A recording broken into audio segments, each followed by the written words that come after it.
तो दोस्तों नमस्कार, स्वागत है आप सभी का भारतीय एजुकेशन पॉइंट में। दोस्तों आज हम हिंदी के महत्वपूर्ण प्रश्नों के सीरीज के भाग 29 पर चर्चा करेंगे।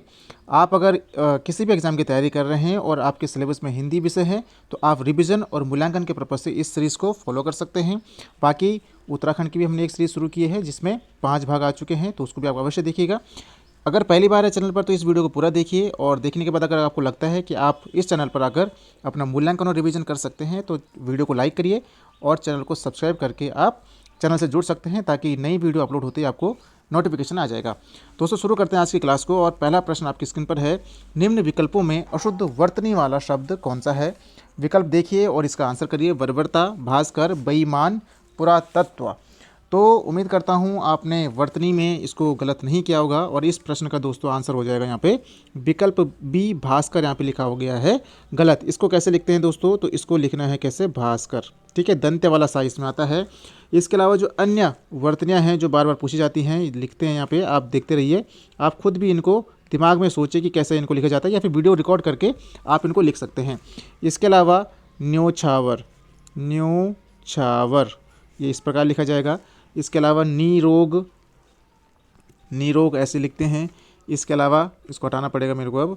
परिषद, परिषद, परिषद में हलंत होता है अंत में। इसके अलावा परिणति, परिणति ये तो कई बार पूछा जाता है। इसके अलावा होता है प्रत्यर्पण, प्रत्यर्पण ये जो ये या है यहाँ पे आप या को देखिएगा। इसके अलावा भास्कर ने आपको बता दिया कि भास्कर में दंत्य वाला शा आता है। ठीक है, जिस प्रकार कैलाश में भी दंत्य वाला शा आता है, हम कैलाश लिखते हैं ना, तो कैलाश का जो शुद्ध है वो इस प्रकार लिखा जाता है, तो ऐसे ही भास्कर भी होगा। बढ़ते हैं अगले प्रश्न की ओर। प्रश्न नंबर 2, निम्न में से कौन सा संयुक्त स्वर कौन सा है? निम्नलिखित में से कौन सा संयुक्त स्वर है? ठीक है, यहाँ पे देखिए आप विकल्प आपके सामने हैं, उ, ई, ओ और आ। तो आपको पता ही है दोस्तों कि हमारे जो स्वर हैं स्वरों में 4 संयुक्त स्वर हैं। कौन कौन से? ए, आई, ओ, औ। ठीक है, ओ, औ।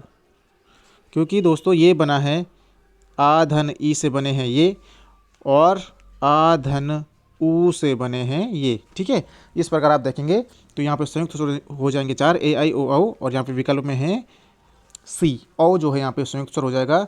बाकी दोस्तों ये तीनों के तीनों क्या हैं? ये दीर्घ स्वर हैं। ठीक है, ध्यान रखेंगे। बढ़ते हैं अगले प्रश्न की ओर।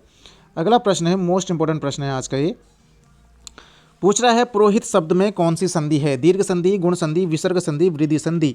तो आपको पता है कि जो पुरोहित है इसमें कौन सी संधि हो जाती है? विसर्ग संधि हो जाती है। अब देखते हैं कैसे होती है। तो आपको ध्यान रखना है कि जो विसर्ग संधि है, विसर्ग संधि का एक नियम है, यदि विसर्ग से पहले आ आता है, ठीक है, विसर्ग से पहले आ है तथा बाद में भी आ जाता है। क्या आता है? आ होता है, या फिर कोई भी सघोष वर्ण आता है, तो उस केस में क्या होगा? ये जो विसर्ग है, विसर्ग का ओ हो जाएगा, और विसर्ग जब ओ हो जाएगा तो फिर यहाँ पे गुण संधि का नियम लगेगा, क्योंकि ओ से पहले जस्ट आ है, तो ये गुण संधि के नियम के तहत क्या हो जाते हैं? ओ हो जाता है। इतना आपको ध्यान रखना है। ठीक है, अब इसको देखते हैं कि इस उदाहरण में ये कैसे फिट बैठता है। पुरोहित को तोड़ते हैं, तो इसको हमें पू से कोई मतलब नहीं है, हमें मतलब है किससे? रा से। ठीक है, इसके बाद लगा हुआ है विसर्ग। ठीक है, प्लस है हित। ध्यान से देखिएगा इसको। अब हमने जो नियम पढ़ा उसके अनुसार हमें लगाना है। हमने क्या देखा कि अगर विसर्ग के बाद में विसर्ग से पहले रा है तो रा को हम और तोड़ लेते हैं, तो यहाँ पे आपको पता चल जाएगा कि ये है अ, और ये हो गया विसर्ग धन हित। ठीक है, इसको मैं दोबारा लिख लेता हूँ। ये हो गया कंडीशन यहाँ पे। तो हमने क्या देखा कि विसर्ग से पहले यदि आ है तो आ हो गया है, तो विसर्ग से पहले आ है और विसर्ग के बाद कोई भी सघोष वर्ण है, तो आपको पता है कि जो ये हा है अंतस्थ व्यंजन और हा ये होते हैं सघोष वर्ण। ठीक है, इसके अलावा किसी भी वर्ग का तीसरा, चौथा और पांचवा सघोष होता है, साथ ही अंतस्थ व्यंजन प्लस हा सघोष होता है। तो हमने देखा कि विसर्ग से पहले आ है और बाद में भी सघोष वर्ण है, तो उस केस में क्या होगा? जो विसर्ग है ये विसर्ग का हो गया उ। ठीक है, ये विसर्ग का भी उ हो गया। अब हमने क्या देखा कि जब ये उ और आ मिलते हैं तो ये दोनों मिलकर क्या हो जाते हैं? ओ हो जाते हैं। क्या हो जाते हैं? ये हो जाएंगे अब ओ। ठीक है, ये हो गया ओ। बाकी ये पीछे बचा हुआ है, इसको हम काट देंगे, इनका मिलकर ओ हो गया है। अब बचा हमारे पास क्या? पू धन रा।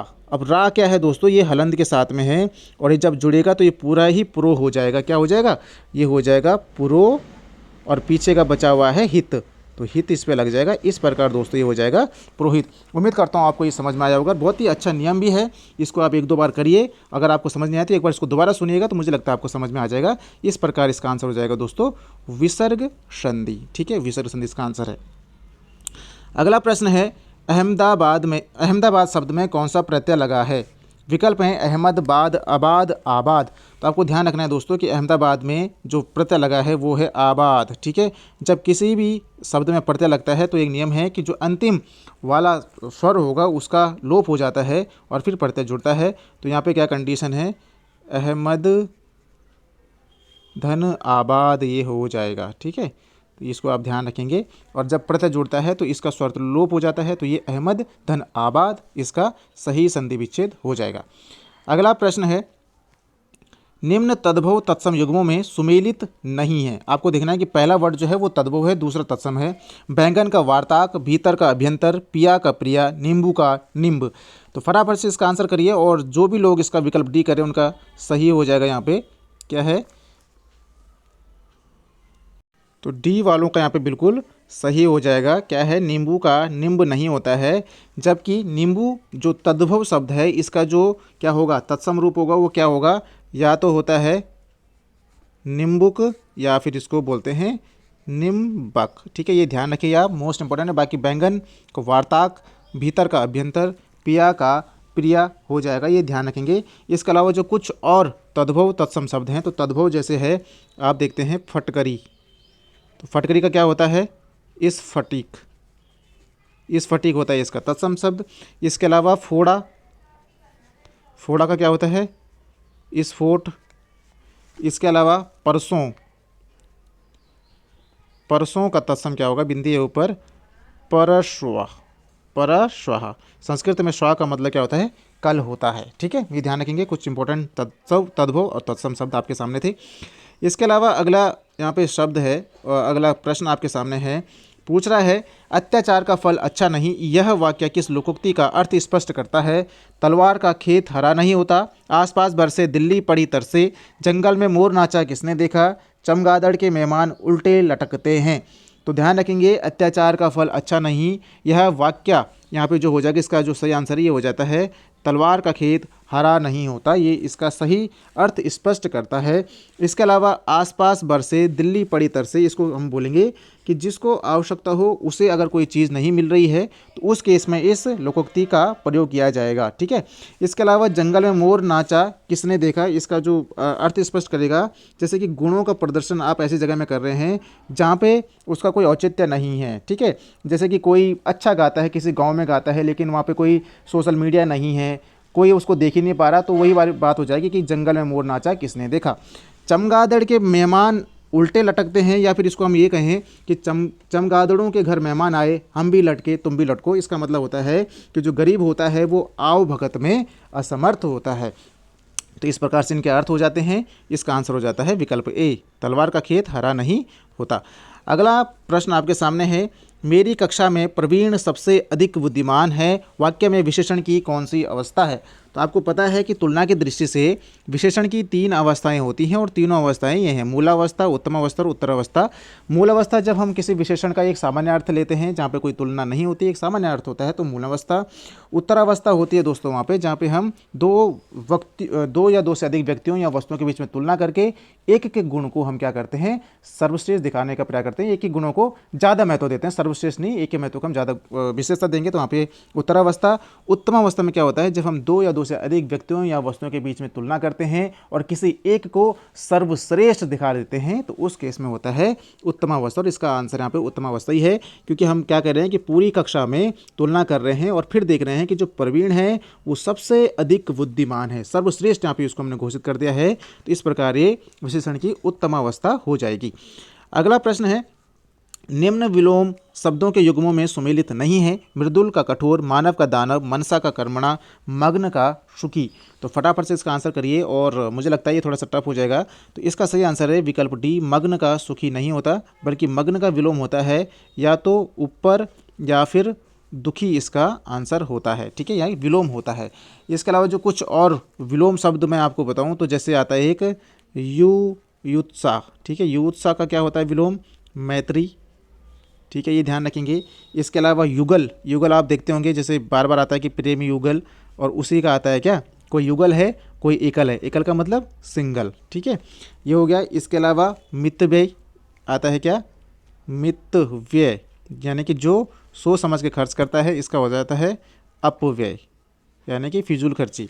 इसके अलावा एक आता है विलोम आता है मिलन, और मिलन का क्या हो जाता है? आपने बार बार पढ़ा है, क्या होता है? विरह। ठीक है, तो ये कुछ इसके विलोम शब्द हैं, ध्यान रखिएगा। बाकी सारे के सारे यहाँ पे मृदुल का कठोर, मानव का दानव, मनसा का कर्मणा, मग्न का दुखी। अगला प्रश्न आपके सामने, रेलगाड़ी चलती है वाक्य में प्रयुक्त क्रिया कौन सी है? सकर्मक, अकर्मक, संयुक्त, प्रेरणार्थक।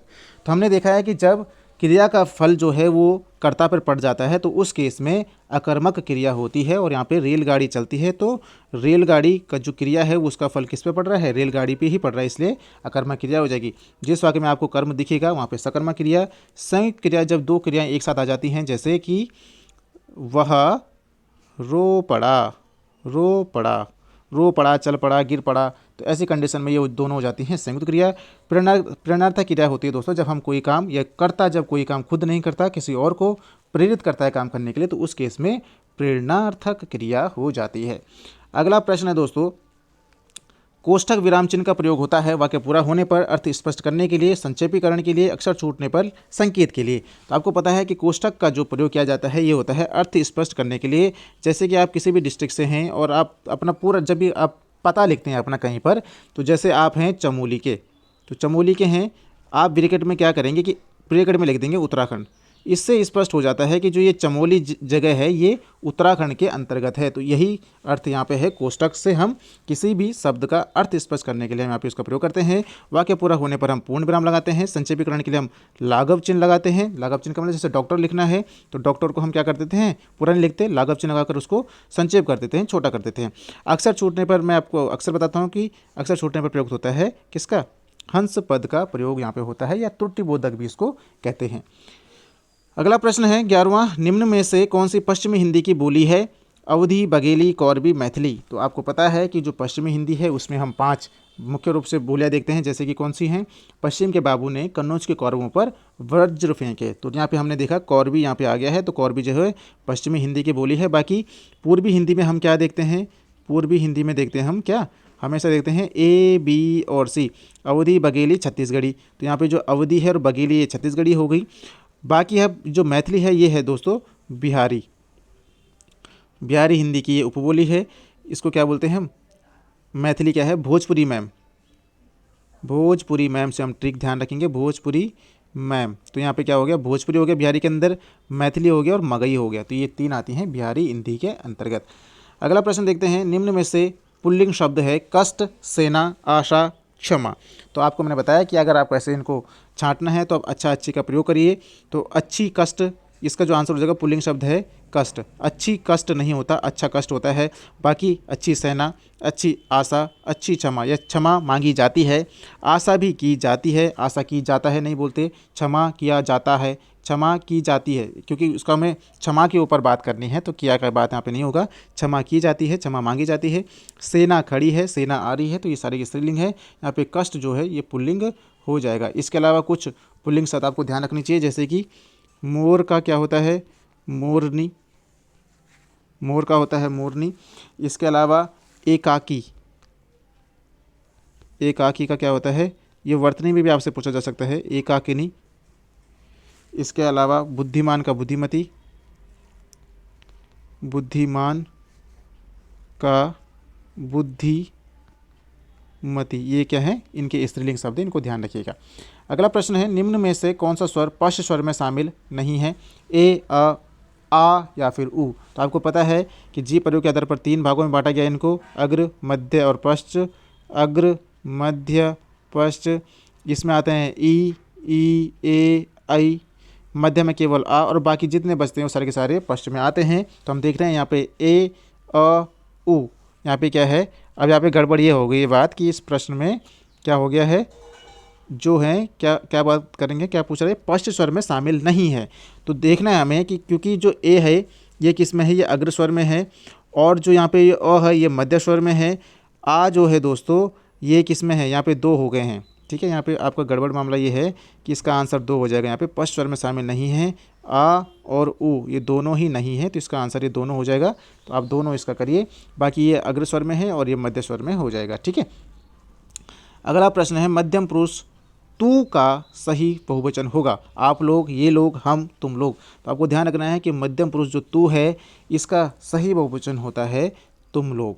ठीक है, ये ध्यान रखेंगे, तू का होता है बहुवचन तुम लोग। ठीक है, हम का हम लोग, इसका का ये लोग। ठीक है, तो इस प्रकार आप ध्यान रखेंगे।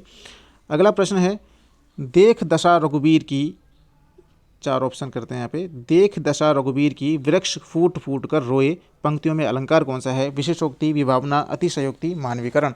तो आपको ध्यान रखना है दोस्तों, इसका सही आंसर हो जाएगा यहाँ पे मानवीकरण। आपको जब भी ध्यान रखना है कि जब किसी वाक्य में निर्जीव वस्तुओं को मानव के गुणों से क्या किया जाता है, मानव के गुण उस पर आरोपित किए जाते हैं, तो वहाँ पे दोस्तों मानवीकरण अलंकार होता है। आपको पता है कि जो रोना है ये मानव का गुण है, ठीक है, या सजीव का गुण है रोना, और यहाँ पे वृक्षों पर इसका आरोप लगाया गया है। तो देख दशा रघुवीर की, वृक्ष फूट फूट कर रोए, तो यहाँ पे दोस्तों मानवीकरण अलंकार हो जाएगा। ठीक है, बाकी विशेषोक्ति जहाँ पे कोई कारण नहीं है वहाँ पे काम के होते हुए भी काम का न होना विशेषोक्ति, बिना कारण के काम हो जाना विभावना, अतिशयोक्ति जब किसी बात को बढ़ा चढ़ाकर बात की जाती है तो वहाँ पे अतिशयोक्ति अलंकार होता है। अगला प्रश्न है निम्नलिखित में से कौन सा शब्द मित्र का अर्थ नहीं है, सखा, बादल, सूर्य, दोस्त। तो आपको ध्यान रखना है कि निम्न में से जो मित्र शब्द का अर्थ नहीं है ये बादल हो जाएगा, बाकी सभी जो है मित्र शब्द का अर्थ बनता है। सखा भी होता है, सूर्य भी होता है और दोस्त भी होता है। अगला प्रश्न है दोस्तों आपके सामने, सुमेलित नहीं है रात का भोजन, ब्यालू, उत्तराधिकार में प्राप्त संपत्ति, रिक्त या विरासत, गुड़ की बनी खीर, बखीर, मदिरा पीने वाला चषक। तो आपको ध्यान रखना है दोस्तों, यहाँ पे जो सुमेलित नहीं है ये हो जाएगा मदिरा पीने वाला, चषक नहीं होता। चषक होता है मदिरा पीने वाला प्याला। ठीक है, ये चषक जो है ये है प्याला, और मदिरा पीने वाले को बोलते हैं क्या, मध्यस्थ बोलते हैं मदिरा पीने वाले को। इम्पोर्टेंट है, ध्यान रखना और याद भी करना। इसके अलावा कुछ जो दो शब्द हैं जो भी ध्यान रखिए। अब छोटेपन का भाव, एक अगर पूछा जाए कि अगर किसी के मन में छोटेपन का भाव है, छोटेपन का भाव, तो उसको हम भाव क्या बोलेंगे, उसको लघुता। छोटेपन का भाव लघुता। और जो गायब हो चुका हो, जो गायब हो चुका हो उसको बोलते हैं लुप्त। ये भी आप ध्यान रखिएगा, अगर पूछा जाए तो ध्यान रखें। अगला प्रश्न है, वे मोस्ट इंपॉर्टेंट लाइन है, आप वैसे भी मोटिवेट होने के लिए भी इसको ध्यान रख सकते हैं। वे मुस्कुराते फूल नहीं जिनको आता है मुरझाना, वे तारों के दीप नहीं जिनको भाता है बुझ जाना। उपयुक्त पंक्तियाँ किनकी हैं, रामधारी सिंह दिनकर, महादेवी वर्मा, मन्नू भंडारी, जयशंकर प्रसाद। बहुत ही अच्छी लाइन इन्होंने लिखी है, या आप इनसे मोटिवेट भी हो सकते हैं। तो इसका जो सही आंसर हो जाएगा, यहाँ पे आगे बढ़ गया है, ये थोड़ा सा ध्यान रखेंगे। तो ये जो लाइनें हैं दोस्तों ये हो जाती हैं महादेवी वर्मा जी की, ये लाइनें हैं, बहुत ही अच्छी लाइनें हैं, जिनको आप खुद भी याद करिए और मोटिवेट भी रहिए। वे मुस्कुराते फूल नहीं जिनको आता है मुरझाना, वे तारों के दीप नहीं जिनको भाता है बुझ जाना। वाह क्या बात है।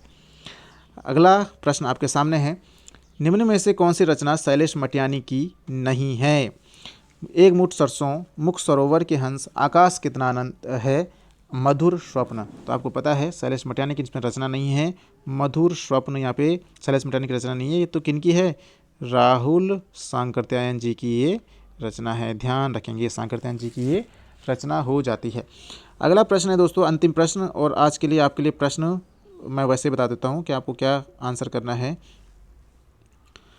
पूछ रहा है, लेफ्टिनेंट जनरल गुरमीत सिंह उत्तराखंड के 8वें राज्यपाल हैं, रेखांकित पद में संख्या है, जातिवाचक, व्यक्तिवाचक, भाववाचक, इनमें से कोई नहीं। तो ध्यान से देखिए और इसका आंसर करिए। दोस्तों यहाँ पे जो अंडरलाइन है गुरमीत सिंह, यहाँ पे संज्ञा हो जाएगी कौन सी, व्यक्तिवाचक संज्ञा है, क्योंकि ये पर्टिकुलर व्यक्ति की बात हो रही है। अगर अंडरलाइन राज्यपाल होता तो उस केस में दोस्तों ये जातिवाचक संज्ञा हो जाती। ये राज्यपाल की जितने भी लोग इसमें, ये ग्रुप की बात हो रही है राज्यपाल, ठीक है, तो इसको हम बोलेंगे जातिवाचक। बाकी गुरमीत सिंह एक पर्टिकुलर व्यक्ति हैं, इसलिए यहाँ पे हो जाती है व्यक्तिवाचक संज्ञा। ठीक है, तो ये आज के 20 प्रश्न हमने चर्चा की है यहाँ पे। उम्मीद करता हूँ आपने काफ़ी चीज़ें सीखी होंगी, आप रिवीजन अपना कर पाए होंगे। अगर आप ऐसे रिवीजन कर पा रहे हैं तो आप चैनल को सब्सक्राइब करके चैनल के साथ जुड़ सकते हैं। साथ ही अगर आपका फॉरेस्ट गार्ड का पेपर है तो हमने एक करंट अफेयर पे बहुत अच्छा काम किया है, उसको आप एक बार ज़रूर देखिएगा अपना एग्ज़ाम से पहले। अवश्य आप उससे क्या बोलेंगे, उसको आपको लाभ मिलेगा उस वीडियो से। और बाकी आप उत्तराखंड की हमने कुछ सीरीज़ शुरू की है, उसको भी एक बार देख सकते हैं।